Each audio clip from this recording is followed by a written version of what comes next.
We ain't twerking, we are working. It is the Pregame Show Network. I'm Tolly Carr, Atlanta, Georgia, and our man, Uncle Neely, Jackson, Mississippi. All right, Neely, you had the opportunity, along with me and some other guys, some other brethren, to sit down, exclusive interview with Deion Sanders. We got to ask him whatever we wanted. Nothing was out of bounds. Neely, you asked him about where he felt with the roster coming out of the transfer portal season. It's been reported. You've read, you've seen, you've heard about everybody that left. You might have heard about who was coming in, but there's been no shortage of reporting on the portal with Colorado. All right, so here's Coach Prime's answer on his thoughts, where the roster stands after spring practice. I love what we are offensive line. You see a lot of transactions, I'm thinking pros. You see a lot of people signing, which gives us a tremendous amount of depth offensively on the line, as well as defensively, as well as receiver. Now we addressed it at running back. We may have maybe one more corner, but you got to understand we have like a starting 4 to 5 corners right now. Yeah. We have several safeties. Remember, Carter Stockmeyer comes back. He's healthy. Don't forget about him because he can flat out play, and he'll probably transition to safety, which gives us a corner-like guy at the safety position. So now you understand certain moves because we have 4 starting corners. You know, we got Hood last week from Auburn, which is another starting corner. The pass rush from the outside guys, rushes are I believe we have about 6 guys that can play right now. Don't forget BJ Green is coming, who played for me when he was 6 years old, 7 years old. So he's coming as well from Arizona State. And he has a draft grade already, I believe, a 2nd or 3rd round, which is crazy. So I love the depth. I think we're going to sign another linebacker for sure before we get to camp. And maybe 1 more or 2 more defensive tackles just to give us the depth that we need. All right, so Neely, you hear it during the process, like watching something that is made, Neely. You know, the transfer portal is, you know, like a cake, man. You're going to break some eggs over here. You're going to spill some milk over there. You're going to mix it all up. It ain't going to look like much, but when it comes out of the oven, you have a finished product. People reported on this cake from the first egg that was broken. Now that we'll just say at least the thing is in the oven. We might have some special icing to go on it before we actually get to consume it, but we'll say the thing is at least in the oven at this point. How would you rate what has gone down, ins, outs, comings, and goings with the roster and the transfer portal? You know, Tyler, I love your analogy because not only does Neely not miss no meals, Neely has learned something while in Boulder, Colorado. Did you know that whatever your recipes are and cooking times are and cooking temperatures are, they have to adjust when you're that high above sea level? Water doesn't freeze at 32 and it doesn't boil at 212. Everything changes. And I think that's a great analogy, Tyler, because when you're looking at the transfer portal and the impact it's had on the news cycle, man, it's hard to measure when it comes out of Colorado. Is it cold? Is it hot? Is it what have you? Because you got to make that adjustment because it's the prime effect in that altitude. But, Tyler, I think that no matter which way you cut this cake that you're baking through the portal, Coach Prime won, man. I mean, just flat out won.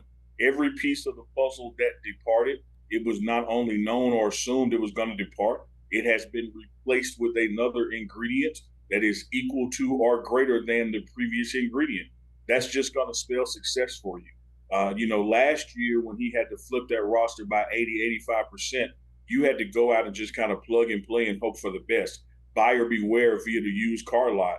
And you're picking guys that may have come from a school that you would hope they could perform at that level, but they may not have been getting playing time at that school. This time around, a year later, the guys that he's signing from the portal are experienced guys. They have game time experience. You know, they were either the 1 or the 2 on the roster. And so I think when you look at the departures from Coach Prime into the portal and what he's picked up from the portal, there's no doubt about this team is better than it was before the portal opened. All right, let's talk about that safety position. He talked about the influx of of cornerbacks on the team and moving some of those guys from corner to the safety position. Neely, I will, on any given day of the week, 8 days a week, I will defer football knowledge to your half of this equation here. But, you can have a safety that's a little bigger, a little stronger, can stop the run, keep up with linebackers, maybe doesn't have that top shelf speed. But I love when we are 1-2. I mean, it's quick guys. Coach Prime, we'll get you back in here. You can keep quick guys at that safety position who have those corner type abilities. Do you like it? How does that change the complexion of the defense? I love it. It's one of those rooms that you got to just have depth. You can't have too much. Hamstring injuries happen.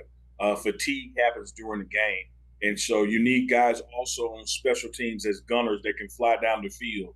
So when you look at the depth that you need in the cornerback room, coached by Kevin Mathis, 10-plus years NFL experience, you just got to have it. You got to have talent. You got to have smarts. And to tell you how you've also upgraded at corner, now, when the one's out there on defense, you see Travis Hunter moving down and doing creative things like covering the slot because we have talent at corner where you can take those kind of risks and play that kind of ball, and you have depth there. Safety-wise, you still got Cameron Silver Craig, Shiloh Sanders. Those guys will have that green dot on the back of their helmet this year in college football. You'll be able to communicate from the sideline to the players. So you got guys out there who can get it done, not only physically, but from a mental aspect. And I'm looking forward to this, Tyler. I'm looking forward to this year, the corners and or the safeties not leading the team in tackles because, as Coach Prime just said, you're going to bring in some defensive linemen that are going to have an immediate impact, and you're going to bring in some linebackers that are going to have immediate impact. And this year, that run is going to be stopped before it gets to that second and third level. All right, so Neely, the offensive linemen, the defensive linemen, they're going to have to prove themselves when the games start. You don't get any sacks, you don't get any pancakes on paper, but you can rate the depth of what you have, I think. How would you grade the depth of this team heading into the season in 2024 versus the quality of depth that you had going into 2023? Well, if you get me to compare it to last year, this is an A-plus depth-wise. This is an A-plus talent-wise. If you ask me to look at it on its own merits, I'm going to give it a B-plus because I have to wait till we get to fall ball and see how these guys really compete and get going in that altitude under the rigors, of getting ready for the season. But I like what I'm seeing, Tyler. Let me tell you this on defense. You got 11 guys out there playing on defense, right? I would tell you that when we get ready for fall ball, I wouldn't be surprised if 8 of them are new starters. Meaning, you still got, Shiloh or Cam around, maybe Bentley or JB at linebacker, potentially, Shane Cokes at D-line. But other than that, man, you're talking about 7 to 8 guys, who are going to be out there flying around playing defense as starters that weren't out there last year, whether that's because of injury or they weren't on the team or what have you. So this is going to be a revamped defense. And so what you have taking place with that depth is you have Coach Rob Livingston, who knows what it's supposed to look like, coaching secondaries in the NFL, scouting for the NFL as well. He's getting the best players on the field and getting them in the best positions to use their skill sets. I'm looking for this defense. Write it down, timestamp it, screen record it. You're hearing it in April. You can run it back at the end of August for their first game. I'm looking forward to this defense being much, much improved than it was last year as it relates to playing on the other side of the line of scrimmage and stopping the run. Let me put together 2 things that you talked about here in this segment, Neely. One, the ability of Travis Hunter and his generational skill set.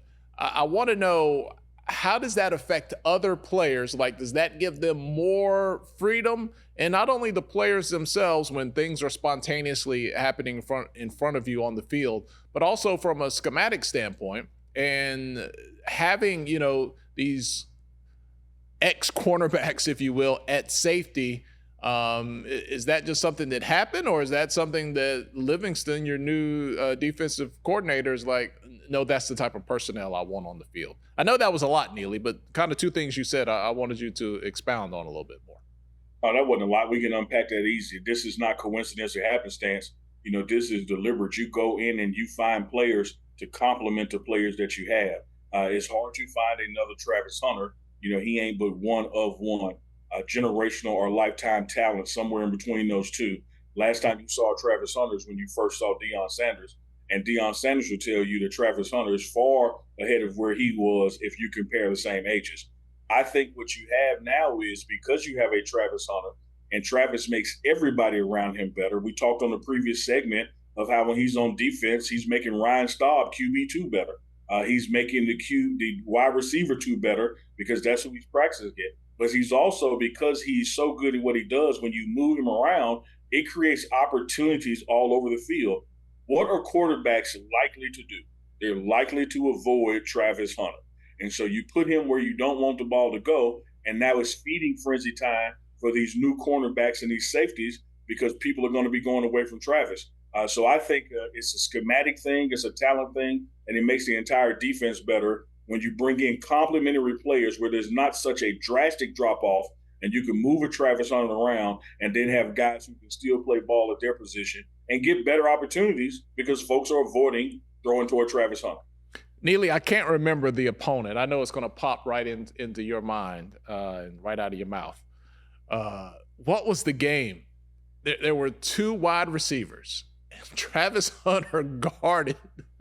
He defended both of those wide receivers, had the quarterback confused, and I think I don't remember if it was a breakup or if he got the interception, but I was like, nobody else could have done that. And now he's going to have even more help with that type of ability that we saw. He did it twice. Did it at TCU, just as the crowd, the student section at TCU was pointing at him and chanting overrated. He sat between 2 receivers on their routes. He baited the quarterback into a throw that the quarterback is thinking, well, no way he can break on the ball and get to that receiver, so I'm going there. And Travis does a diving catch and picks the ball off. He did it against USC as well. UCLA, I think it was, where he baited the quarterback in the same situation. I'm in between 2 receivers. I'm breaking on the one that you think is open. I'm going to get this ball. Travis Hunter has that kind of talent, and now he has a supporting cast around him, that's capable of swarming to the ball, bringing in big hits, causing some fumbles as well. So this defense is upgraded, man. I think people are going to be surprised at the depth that Coach Prime spoke about on the defensive line and stopping the run and getting on the other side of the ball. They are coached by Warren Sapp. He's in the ears. He's feeding them. Also, D. Lou is also in the ears feeding them. This defensive line is going to be better. The offensive line, is getting a workout against them, so they're improving. But on the defense side of the ball, now you got linebackers coming in, because we're not done signing those. I think at each level of this defense, it has been improved and only will support and augment what Travis Hunter is capable. All right, it should be an exciting year to see what that new-look Colorado defense will do. We always talk about the offense, but all 22, be on the lookout to see what happens in 2024. Keep hanging out with us. More exclusive content coming from Coach Prime himself right here on the Pregame Show Network.